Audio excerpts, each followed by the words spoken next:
اگر دھو لیا تو لوگ کہیں یہ نہ کہہ دیں اپنا یہ حسین و جمیل منہ مجھے دے دے، میں اپنے منہ پر آپ کا منہ سجاتی ہوں۔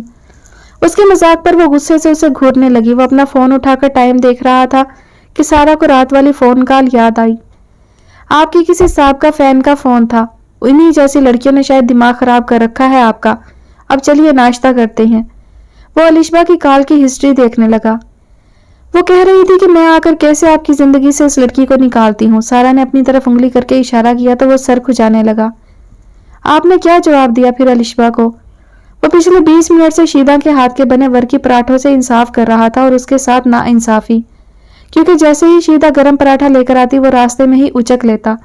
سارا کو شیدا پر بھی بہت غصہ آ رہا تھا، جو ہمیشہ منتیں کر کے اسے کھلانے کی کوشش کرتی رہتی تھی، لیکن آج تو وہ اسے ایسے نظر انداز کر رہی تھی کہ جیسے ٹیبل پر صرف اور صرف ولید حسن بیٹھا ہوا ہو۔ کبھی اس کے لیے مکھن لا رہی ہے تو کبھی آملیٹ بنا کر۔ سارا نے اس کی طرف گھورتے ہوئے دل ہی دل میں سوچا، ٹھیک ہے شیدا بی بی، دیکھو کہ میں تمہارے ساتھ کرتی کیا ہوں۔ تم سے انتقام لینے کا سب سے آسان طریقہ یہ ہے کہ تمہاری افیون چھپا لوں۔ ولید حسن اس کی بڑبڑاہٹ کو نظر انداز کرتے ہوئے بڑے مزے سے ناشتے میں مصروف تھا۔ شیدا جی یہ لیں، یہ آپ کا انعام ہے۔ اس نے 1000 کا نوٹ جیب سے نکال کر شیدا کو پکڑاتے ہوئے کہا، میں نے زندگی میں کبھی اتنا اچھا اور مزیدار ناشتہ نہیں کیا، آپ تو کمال کرتی ہو یار۔ خدا را اپنا یہ سارا ہنر آپ اپنی اس بی بی کو بھی سکھا دیں۔ ایسا ناشتہ اگر انہوں نے مجھے بنا کر دیا تو میں تو دن رات ان کے ہاتھ چوما کروں گا۔ سارا اسے گھورنے لگی اور شیدا تو ہواؤں میں اڑے جا رہی تھی کہ داماد جی کو اس کے ہاتھ کا ناشتہ پسند آ گیا تھا۔ شیدا کے جانے کے بعد وہ اس سے پوچھ رہا تھا کہ الشبا کو جواب میں کیا کہا۔ ایسے لوگوں سے میں سوال جواب کر کے اپنا موڈ کیوں خراب کرتی، آپ جانے اور آپ کی گرل فرینڈ جانے۔ وہ لاپرواہی سے بولی تو اس نے چونک کر اسے دیکھا۔ سارا کے چہرے کے تاثرات سے اندازہ لگانا مشکل تھا کہ وہ جیلس ہو رہی ہے یا نہیں۔ Girl friends? مگر آپ کیسے کہہ سکتی ہیں کہ وہ میری گرل فرینڈ ہے؟ ہاں یہ تو میں جانتی ہوں کہ بہن تو آپ کی ایک ہی ہے جن کا نام الشبا نہیں ہے، اور باقی چچا ماموں کی بیٹی بھی نہیں ہے، تو عورت اور مرد کے درمیان اس کے علاوہ یا تو میاں بیوی کا رشتہ ہوتا ہے یا پھر محبوبہ کا، جسے انگریزی زبان میں مہذب الفاظ کا پیراہن پہنا کر گرل فرینڈ کہا گیا ہے۔ وہ لاجواب سے اسے دیکھنے لگا۔ کہہ تو وہ ٹھیک رہی تھی، اس کی طرف سے نہ صحیح الشبا کی طرف سے تو یہ رشتہ مشکوک ہی تھا۔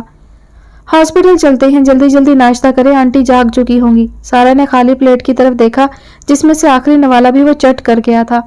اس کا جی چاہا کہے، ہاں آپ سے اگر کچھ بچ جائے تو پھر میں بھی ناشتہ کر لوں گی، لیکن مروت کے مارے چپ ہی رہی اور ہاتھ میں پکڑے کپ سے چائے پینے لگی، اور دل ہی دل میں شکر ادا کیا کہ اچھا ہے اس نے میرے ہاتھ سے کپ کھینچ کر چسکیاں لگانی نہیں شروع کر دیں۔ کچھ دیر پہلے جیسے اس نے ناشتے پر حملہ کیا تھا، اس سے تو وہ ڈر ہی گئی تھی اور اسی ڈر کی وجہ سے اپنے چائے کے کپ پر گرفت مضبوط کر لی تھی۔ تم یہ سب چپ چاپ کیوں سہتی رہی شگفتہ؟ ابراہیم نے اپنی آنکھوں سے بہنے والے آنسو پہنچتے ہوئے پوچھا تو وہ خالی خالی نظروں سے اسے دیکھنے لگی۔ میرے پاس دوسرا کوئی راستہ ہی نہیں تھا ابراہیم۔ ہوش سنبھالتے ہی تائی جان کے ظلم و ستم سہتی آئی تھی، لیکن ہمیشہ آپ کے ساتھ نے مجھے ہمت اور حوصلہ دیا تھا۔ تائی جان تو ہمیشہ مجھے آپ سے دور کرنے کی کوشش میں لگی رہتی تھی، لیکن جانے کون سی کشش تھی آپ میں کہ بچپن ہی سے بہت روکنے کے باوجود آپ کی طرف کھینچی چلی آتی تھی۔ شاید اس کشش کو ہمدردی کا نام دیا جا سکتا ہے، کیونکہ آپ نے ہمیشہ میرے ساتھ اچھا سلوک ہی کیا تھا۔ تایا جان تو تائی کے سامنے مجھ سے بات بھی نہیں کرتے تھے، اور مومل آپ جانتے ہیں وہ تو بالکل تائی جان کا دوسرا روپ تھی۔ ہمیشہ انہی کی طرح جلی کٹی باتیں اور تانے سننے کو ملے تھے مجھے اس سے بھی۔ بچپن سے ہی وہ مجھے دھتکارتے اور آپ میرے ساتھ کھیلنے لگتے۔ وہ اسے بغور دیکھتے ہوئے سوچ رہی تھی کہ کہاں سے وہ مظالم کی داستان شروع کرے جسے سننے اور بتانے کے لیے بھی حوصلہ چاہیے تھا۔ وہ سوالیہ نظروں سے اسے تکے جا رہا تھا۔ ان دنوں مومل امتحان دے کر فارغ تھی۔ آپ کو یاد ہوگا کہ گھر میں کس قدر لڑائی جھگڑوں کے بعد ان کو نوکری کرنے کی اجازت ملی تھی۔ وہ 5 مہینے سے نوکری کی تلاش کر رہی تھی اور بہت خوش تھی۔ مجھے اسے خوش دیکھ کر اطمینان ہوتا تھا، کیونکہ جب وہ خوش ہوتی تھی تو مجھ پر بھی اتنی مہربان ہو جاتی تھی کہ خوامخواہ کے تانوں لڑائی جھگڑوں سے میری جان چھوٹ جاتی تھی۔ لیکن میری یہ خوشی اور اطمینان زیادہ دیر تک قائم نہ رہ سکا۔ کچھ عرصے بعد ہی اس کے مزاج میں بہت ہی منفی قسم کی تبدیلی آنا شروع ہو گئی تھی۔ وہ بات بے بات مجھے جھڑک دیتی، میں جو بھی کام کرتی اس کام میں مین میخ نکال کر باتیں سناتی رہتی۔ آپ کو یاد ہوگا آپ ان دنوں میں ٹریننگ پر گئے ہوئے تھے۔ صبح سے لے کر شام تک کام کرتے کرتے میری حالت خراب ہو جاتی تھی، لیکن کوئی بھی مجھ سے خوش نظر نہیں آتا تھا۔ میں ان دنوں بہت پریشان تھی اور شدت سے آپ کی واپسی کی دعائیں کر رہی تھی۔ تایا جان کو ان دنوں ٹائیفائڈ ہوا تھا اور وہ مکمل بستر کے ہو کر رہ گئے تھے۔